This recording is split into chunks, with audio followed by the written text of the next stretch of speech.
Mathrubhumi news, Mathrubhumi की आवाज, मातृभूमि के लिए। સુરતના કાપોદ્રા વિસ્તારમાં વડવાડા સર્કલ નજીક 24 નવેમ્બર 2024ના રોજ પંકજ ઉર્ફે મામો અને હર્ષિત કનાડિયા નામના ઈસમોએ સાથે મળીને ઋષિ પંડિત પાંડેની હત્યા કરી હતી।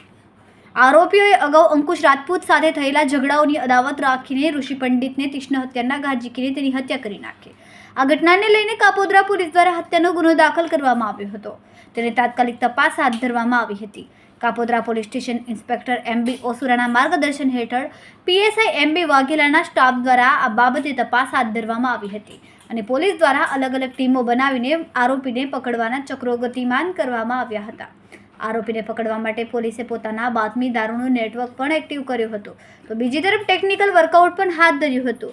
ત્યારે પોલીસે આ ઘટનાના ગણતરીના કલાકોમાં જ ઋષિ પંડિતની હત્યા કરનાર પંકજ ઉર્ફે મામો અને હર્ષિત ઉર્ફે ટક્કુ કનાડિયાની ધરપકડ કરી છે।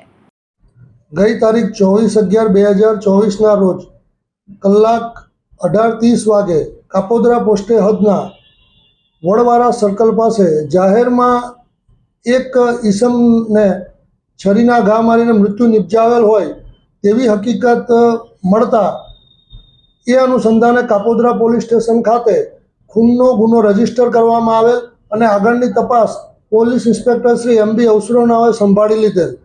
આ ગુનાના કામે મરણ જનાર ઋષિ પંડિત ગુલાબચંદ પાંડે જેઓ મરણ ગયેલ હોય અને આ મરણ જનાર વ્યક્તિ પણ ગુનાહિત ઇતિહાસ ધરાવતો હોય અને તેના વિરુદ્ધ અલગ અલગ પોલીસ સ્ટેશનમાં ખંડણી, મારામારી, પ્રોહિબિશન તથા હથિયાર બંધીના ભંગ બદલના ગુનાઓ નોંધાયેલ હોય એવી હકીકત તપાસ દરમિયાન જાણવા મળેલ છે।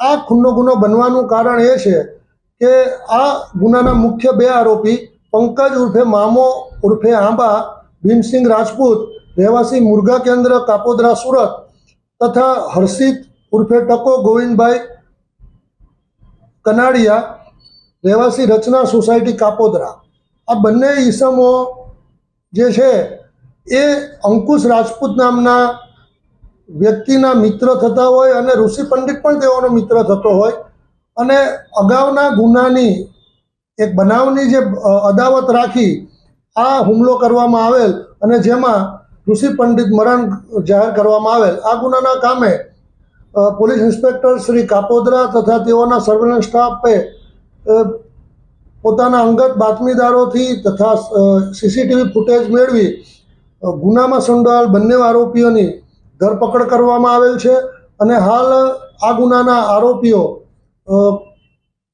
કોર્ટ કસ્ટડીમાં છે। ખૂબ જ ટૂંકા સમયમાં માતૃભૂમિ ન્યૂઝ ઓટીટી પ્લેટફોર્મ અને મેગા સિટીમાં કેબલ નેટવર્ક સાથે જોડાઈ જશે, તો જોતા રહો માતૃભૂમિ ન્યૂઝ।